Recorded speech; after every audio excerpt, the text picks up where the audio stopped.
students, welcome back to Science World. I hope you all are good and taking care of yourself. Students, in this video we are going to read question answers and book exercise of chapter number 16. Okay, so let's start.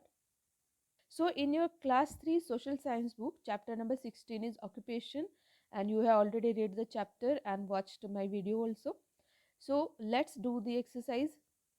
So these are your book exercises. First, exercise A, fill in the blanks. First fill up is most of the farmers depend on dash for cultivating their crops. सारे जो farmers होते हैं India के, we know that India is an agricultural country. यहाँ पर बहुत ज़्यादा लोग जो है एग्रीकल्चर यानी कि फार्मिंग करते हैं. और most of the farmers are depend on the monsoon. बहुत सारे जो फार्मर्स होते हैं वो मानसून का जो रेनफॉल हमें मिलता है, मानसून की जो बारिश इंडिया में होती है रेनी सीजन में, उसके ऊपर वो डिपेंड होते हैं वाटर के लिए, क्योंकि वाटर फार्मिंग के लिए ज़रूरी होता है ना. So most of the farmers depend on monsoons for cultivating their crops. Second, fill in the blank. Hens, ducks, geese are reared for their dash and dash. Now hens, ducks and geese, these are the some domestic animals we can say. These are some birds that we rear. और हम इनको पालते क्यों हैं? Because we get meat and eggs from them. हमें उनसे meet और eggs मिलते हैं, इसलिए हम उनको रियर करते हैं. रियर करना मतलब पालना. Next, number 3, the dash manages traffic on the road. Roads पे ट्रैफिक कौन मैनेज करता है? आपने बहुत बार ट्रैफिक सिग्नल्स पे इनको देखा होगा. Yes, the correct answer is traffic policeman. Traffic policeman जो होते हैं वो रोड पे ट्रैफिक को मैनेज भी करते हैं और हम सब सेफ रहे इसका ख्याल भी वो रखते हैं. Number 4, one can also send dash and dash by post. हमने ऑक्यूपेशन चैप्टर में पोस्टमैन के बारे में भी पढ़ा था और पोस्ट ऑफिस में काम कैसे होता है वो भी पढ़ा था. So we have read that there are so many works done by the post office. They also deliver our postcards, letters, other things also like parcels and money orders. तो पार्सल जो होते हैं वो हम कुछ सामान जब हमें भेजना होता है किसी और के पास तो हम पार्सल करते हैं, जैसे कुछ डॉक्यूमेंट्स है या कुछ फाइल्स वगैरह होती है या फिर कोई दूसरी चीज़ है, तो पार्सल के थ्रू हम भेजते हैं. और मनी ऑर्डर के थ्रू जो है हम पैसे भेज सकते हैं अगर किसी को हमें भेजने हो तो पार्सल्स एंड मनी ऑर्डर्स जो है ये भी हम पोस्ट के थ्रू सेंड कर सकते हैं. The number 5, natural products are the ones which we get from dash. तो हमें जो नेचुरल प्रोडक्ट्स मिलते हैं वो कहाँ से मिलते हैं? वो हमें मिलते हैं नेचर से. ओके, तो बहुत सारे नेचुरल प्रोडक्ट्स होते हैं जो हमें नेचर से मिलते हैं. लाइक वुड हमें मिलता है, देन गम हमें मिलता है ना. वुड जो हम पेपर वगैरह यूज़ करने के लिए पेपर वगैरह बनाने के लिए यूज़ करते हैं. हमें फूड मिलता है. बहुत सारी चीज़ें ऐसी होती है जो हम नेचर से लेते हैं और उनको यूज़ करते हैं. So these are the natural products that we get from the nature. The next exercise है एक्सरसाइज बी, राइट ट्रू और false. See the first sentence, the green revolution helped farmers to increase crop production. हमने green revolution के बारे में पढ़ा था, है ना. Green revolution means to use advance technology, machines, advance जो रिसर्च करके बनाए हुए जो सीड्स होते हैं उनको यूज़ करना, पेस्टिसाइड्स यूज़ करना, फर्टिलाइजर्स यूज़ करना, अच्छी क्वालिटी के सीड्स यूज़ करना. तो ये होता है, सब ये हुआ था इंडिया में ग्रीन रिवोल्यूशन में. ठीक है, तो ग्रीन रिवोल्यूशन की वजह से क्या हुआ? फार्मर्स जो है उन्होंने अपना क्रॉप प्रोडक्शन इंक्रीज किया, है ना. फार्मर्स ने अपना क्रॉप प्रोडक्शन इंक्रीज किया और इस तरह से फार्मर्स को ग्रीन रिवोल्यूशन से हेल्प हुई थी. So this first statement is true. See the second one, if someone has very high fever we must get them admitted in a police station. Okay, आपको भी पता होगा कि पुलिस स्टेशन में कौन रहता है और हॉस्पिटल में कौन रहता है. तो अगर आपको फीवर आए तो आप पुलिस स्टेशन जाएंगे क्या? No, we will go to the hospital. Okay, so this statement is false. Number 3, a postman teaches in school. क्या आपको स्कूल में, आपके स्कूल में पोस्टमैन आके पढ़ाते हैं? नहीं ना। ओके, सो पोस्टमैन जो है वो स्कूल में नहीं पढ़ाते, वो क्या करते हैं, वो हमारे लेटर्स को हमारे घर तक लेकर आते हैं। Okay, so this statement is false. Number 4, the duty of the police is to maintain law and order. बिल्कुल सही है, पुलिस की ड्यूटी क्या होती है, लॉ एंड ऑर्डर को मेंटेन करना अपने नेबरहुड में। ओके, आप जिस एरिया में रहते हो उस एरिया में कहीं चोरी नहीं हो, कुछ लड़ाई झगड़े नहीं हो, है ना, और ऐसी कोई बात नहीं हो जिससे कि वहाँ का जो माहौल हो वो खराब हो। तो इन सारी चीज़ों का ध्यान कौन रखता है, पुलिसमैन। ओके, तो ये जो स्टेटमेंट है बिल्कुल करेक्ट है। The duty of the police is to maintain law and order. Number 5, teachers teach us how to read and write. आपको रीडिंग और राइटिंग करना आपने आपके टीचर्स नहीं पढ़ाया, टीचर्स नहीं सिखाया, है ना। That means this statement is correct. Teachers जो है हमें पढ़ना और लिखना सिखाते हैं। Okay, so this is true. The next exercise, exercise C, match the following. So see the first one, doctor. Doctor को हम किससे मैच कर सकते हैं, वैक्सीनेशन। डॉक्टर जो है हमें वैक्सीन्स लगाते हैं।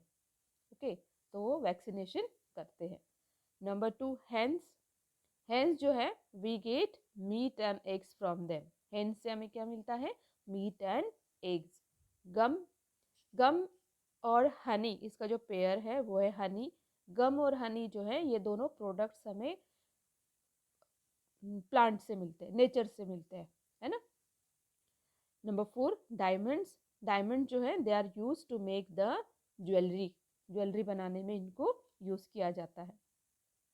ग्रीन रिवॉल्यूशन, ग्रीन रिवॉल्यूशन की वजह से क्या हुआ था, ग्रीन रिवॉल्यूशन की वजह से क्रॉप प्रोडक्शन में इंक्रीज हुआ था। So green revolution increase crop production. So these are the all matchings. Now let's read question answers of this chapter, chapter number 16, occupation. So the first question is, name some common occupations in India. India में जो common occupations हैं उनकी हमें list बनानी है. Okay, so there are many occupations we already read in the chapter. So one by one we will see. Electricians, teachers, plumbers, doctors, carpenters, tailors, policemen, soldiers, farmers, miners, musicians, sport persons, scientists. These are some common occupations in India. Okay? आपको इससे भी ज़्यादा अगर और पता हो इसके अलावा तो आप कमेंट बॉक्स में ज़रूर बताइएगा. Okay, so this is the first answer, name of some occupations in India. Then see the second question. Apart from teaching, what is the role of a teacher? अब आपको अगर पूछा जाए कि आपके टीचर्स आपको क्या क्या सिखाते हैं, okay, so you will have many answers, but here what will write, other than teaching. Teaching के अलावा आपके टीचर्स आपको या आपकी लाइफ में टीचर का क्या रोल है। सो teachers train us to be confident, kind, respectful and honest and teach us good habits, values and manners. Teachers जो है वो टीचिंग के अलावा बहुत कुछ करते हैं, है ना। आपको वो अच्छी अच्छी बातें बताते हैं, अच्छी अच्छी स्टोरीज सुनाते हैं जिनसे आपको कुछ मोरल वैल्यूज़ मिले, आपको अच्छे मैनर्स वो सिखाते हैं, गुड हैबिट्स कौन सी होनी चाहिए उसके बारे में आपको बताते हैं। Teachers train you to be confident, आपको कॉन्फिडेंट बनाने में वो हेल्प करते हैं। कोई भी कंपटीशन होता है तो उसके लिए आपको प्रिपेयर करते हैं, आपको सजेशंस देते हैं, है ना। Then kindness, sharing and caring, ये जो कुछ वैल्यूज़ है वो हमें हमारे टीचर से मिलती है। Teacher also train us to be respectful, दूसरों का रिस्पेक्ट कैसे करना चाहिए, हमें ऑनेस्ट कैसे होना चाहिए, ऐसी बहुत सारी बातें हैं जो टीचर्स हमें सिखाती है। और टीचर्स जो होती है हमारे लाइफ को एक शेप देने का काम करते हैं। Question number 3, how does the traffic police help us on the roads. Traffic police हमें रोड्स पे कैसे हेल्प करते हैं, वो तो एक जगह पर ही खड़े होते हैं ट्रैफिक सिग्नल पे, आपने देखा होगा, लेकिन खड़े खड़े ही वो पूरा ट्रैफिक मैनेज करते हैं। कैसे मैनेज करते हैं, आपने उनके मूवमेंट्स देखे होंगे, है ना। वो अपने हाथों से जो है व्हीकल्स को डायरेक्शंस देते हैं सिग्नल के अकॉर्डिंग, कौन से व्हीकल्स को निकलना है, कौन से व्हीकल्स को स्टॉप करना है, ये सब चीज़ें वो मैनेज करते हैं। तो ट्रैफिक पुलिस मैन जो है, it manages traffic on the road, वो रोड पे ट्रैफिक मैनेज करते हैं and help people to be safe on the road. और सारे लोग जो रोड्स पे चलते हैं, व्हीकल्स में होते हैं, वो सेफ रहे इसका वो ख्याल रखते हैं। तो they help people to be safe on the road. So this was the question number 3. Then come to the question number 4. How is wood obtained from forest useful? हमें जो wood मिलता है forest से, जैसा कि हमने पहले बात की थी, वो हमें किस तरह से यूजफुल होता है, क्या चीज़ें बनाने के लिए हम इसको यूज़ करते हैं। So wood obtain from forest is use to make cardboard, cardboard उससे बनता है। मैच स्टिक्स बनाने में यूज़ किया जाता है, ब्रशेस बनाने के लिए यूज़ किया जाता है, शेल्स बनते हैं इससे, पेपर बनते हैं। इसके अलावा जो टिम्बर होता है, मतलब जो फर्नीचर के लिए यूज़ किया जाता है, उस वुड को हम टिम्बर कहते हैं। तो हमें टिम्बर वुड भी मिलता है। और बहुत सारा वुड जो है शिप्स वगैरह बनती हैं, उसमें बहुत सारे पार्ट जो होते हैं लकड़ी के होते हैं, वो बनाने में यूज़ किया जाता है। डिफरेंट टाइप्स के फर्नीचर्स होते हैं, और जो कंस्ट्रक्शन मटेरियल होता है उसमें भी यूज़ किया जाता है। आपका हाउस बनता है तो उसमें डोर्स, विंडोज़ और बहुत सारे जो कबर्ड्स वगैरह बनते हैं, उसमें भी उसको यूज़ किया जाता है। तो फॉरेस्ट वुड जो है हमारे लिए इस तरह से यूज़फुल होता है। Question number 5 is name the metals that are use to make jewellery. Jewellery बनाने के लिए हम कौन से मेटल्स यूज़ करते हैं, तो आपको पता ही है, gold and silver. Gold and silver ये मेटल्स हैं जो हम यूज़ करते हैं ज्वेलरी बनाने के लिए। Gold and silver are used for making jewellery. Now here one more word was there, that is diamond.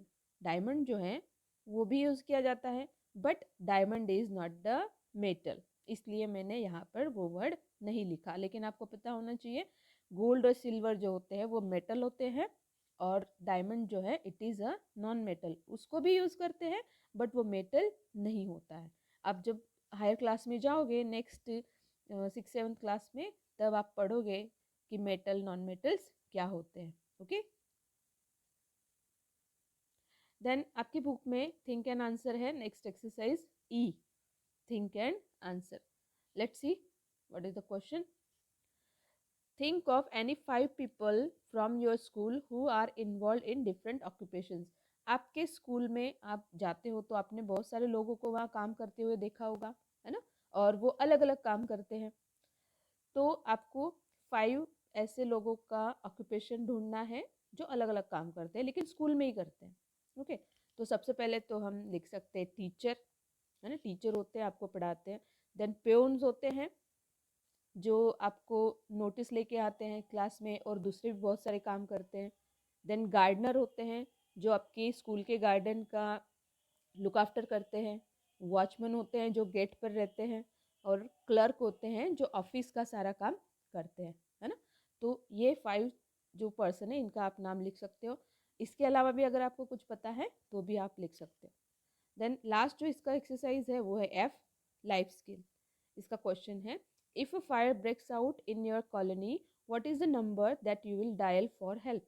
अगर आपकी कॉलोनी में कहीं फायर बर्स्ट हुआ है, फायर लगा है, आग लगी है, तो आप कौन सा नंबर डायल करोगे हेल्प के लिए।